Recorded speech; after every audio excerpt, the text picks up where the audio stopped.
everybody, this is Perch. This is one of those topics that's interesting to me. I don't think will be interesting to most of you, but it is one of those ones where I will get a lot of mail off of this topic. And it's when if I get if creators or it's actually usually not creators, it's people within the companies who aren't creators, but maybe people in distribution or marketing or such as it is or whatever. This is the kind of video where they reach out and they're highly interested. And I wish I could. I find that I want to connect the dots somehow. Like I have this dim kind of feeling somewhere in the back of my head, this idea that's not fully formed that said if the customers who I think care about this topic but don't necessarily realize it, we need to give them what they don't know they need. And the companies can kind of start to align around this stuff. It would help everybody. But anyway, enough rambling. Genres in comics is a funny topic because there's a lot of extreme comments made on it, and there's a lot of forgotten history. For example, like you may have heard in some other videos recently, Jack Kirby contributed heavily to the romance genre of comics. It was a big part of his career, and I think you could make an argument that had he not had such involvement in the romance comics, which were successful and sold, that his career probably wouldn't have been where it was today. He was a very talented individual. Don't get me wrong. I'm not taking anything away from the guy, but he got a lot of recognition, a lot of practice. I mean, there's a lot of things that doing that genre of comics, doing a ton of romance comics, did for Jack Kirby that made him stronger, more powerful. Comics in the U.S. seem to migrate to a very superhero-centric world in the 80s, in the early 80s. Now, I've said I love that era, and it's true. So am I saying I hate genres of comics? No, of course not. I like lots of different things. It is one of the primary reasons why I did start reading a lot more manga. But what happened was in the late 70s, and this is my theory of it, by the way, there's no fact. Like, nobody can come in and say, this is definitively what happened, because it wasn't a single moment. It was a lot of little moments that kind of led to this. But in my mind, the DC implosion of the late 70s, this expansion where they exploded, meaning they expanded, and then they had to rapidly retreat, cut a bunch of titles. That moment combined with Marvel having a lot of success for their superhero line, it led to basically a narrow razor focus on superhero comics, and it led to this kind of odd behavior. And this is the key to what I'm saying here. Nobody wanted to take the chance when things were going well, for Marvel at least, and with DC as things are trying to stabilize. No one wanted to take the chance on a unproven commodity. Now, when you're hurting, when you're at a company, if you're laying off people or you're bleeding cash or your burn rate's higher than your incoming, it's normal to entrench, to basically say, let's focus on our core. Let's focus on what's making money and stabilize that. And then, now's not the time for expansion. Now's not the time for crazy efforts. And then there's a bunch of books, by the way, that are written that says, if you're in that position, it's the perfect time to, if you're clever about it, to expand, because you have nothing to lose, so you can take bolder moves. It depends on the individual. That's fairly normal behavior, though. When things are hurting, you tend to become very conservative. But when things are growing, you have that same behavior and maybe worse, and that is hey, we're making lots of money, and people get afraid to try new things, because if they try new things and they're going to be judged against the super successful things. And that's not really fair. And it's one of the things you see about comics all the time right now, where you have Spider-Man is a major character, and you have them introduce a character like Mosaic. I'm going to keep bringing that one up because I both like that comic. I thought it was canceled too soon, and it's a bonding moment between Jeff and me. But anyway, you take a title like Mosaic, and you put that comic out. You put some marketing behind it, and someone in the company did say at the time, well, it's not doing Spider-Man numbers. So do we really want to keep doing this? Do we really want to keep putting marketing dollars behind this?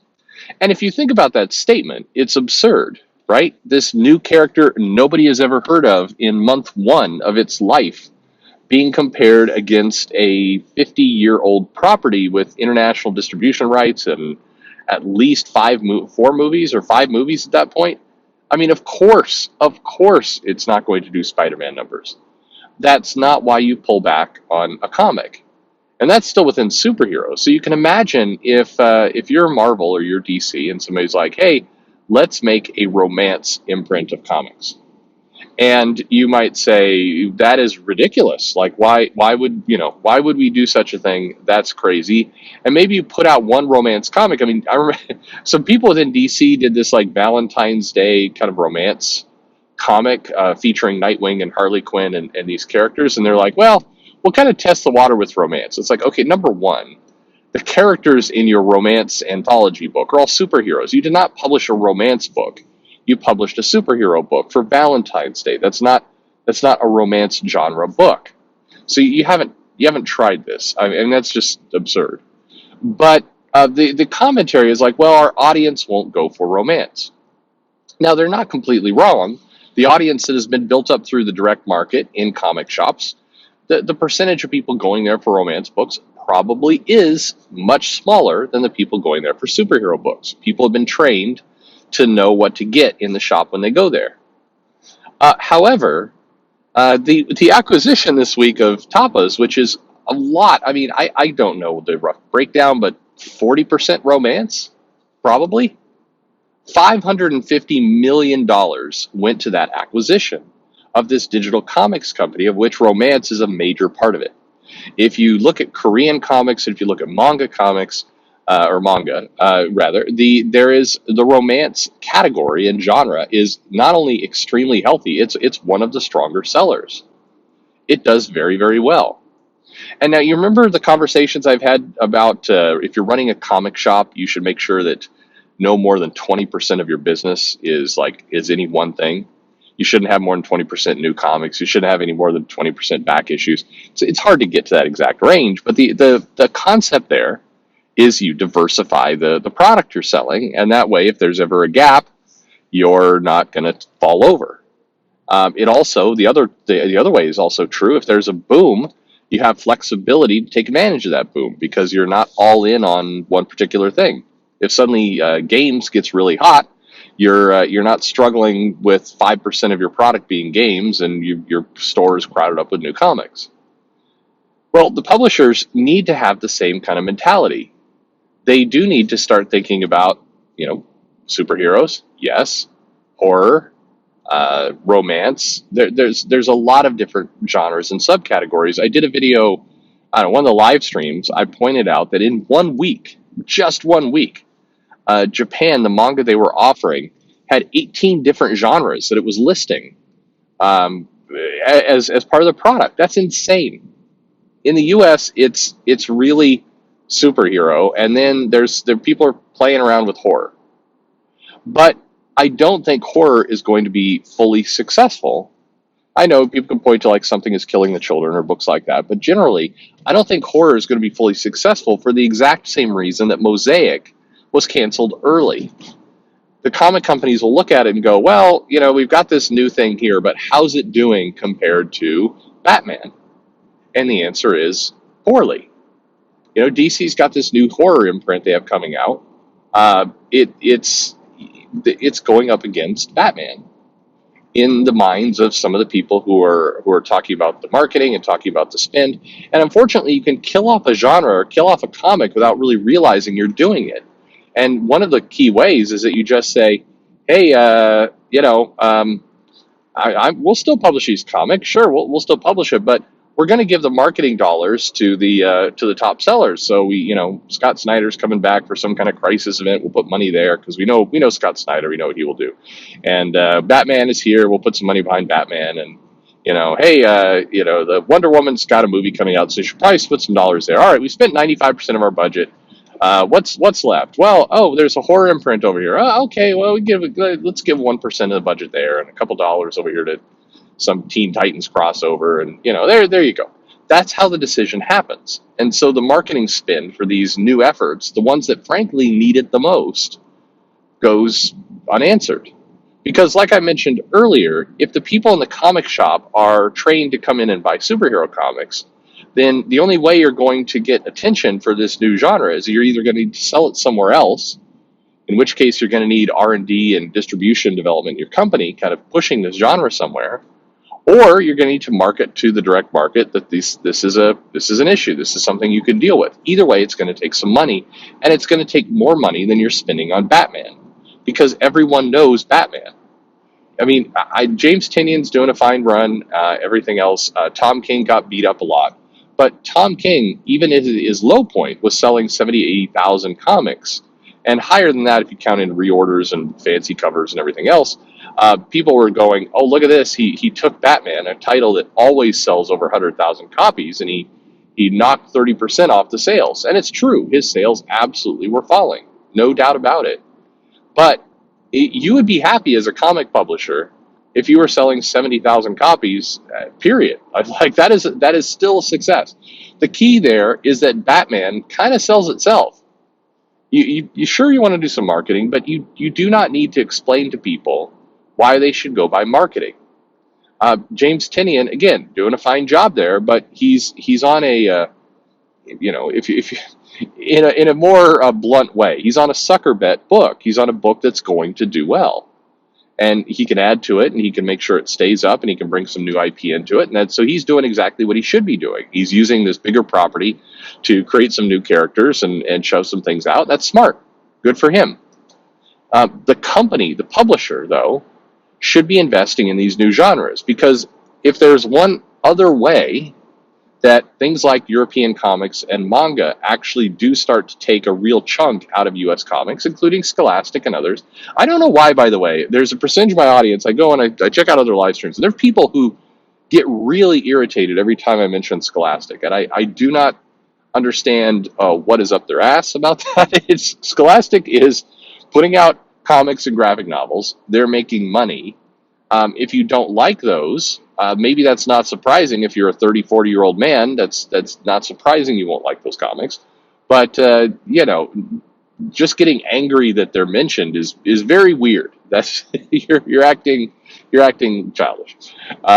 Regardless, those other companies are heavily investing in multiple genres. You look at how Scholastic markets their material, look at how Viz is marketing their manga.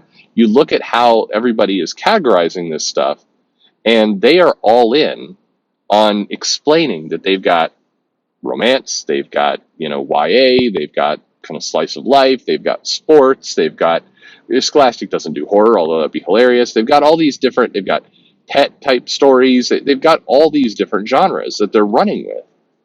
And including with manga, they have, LGBTQ as a genre, and frankly, many subgenres within that.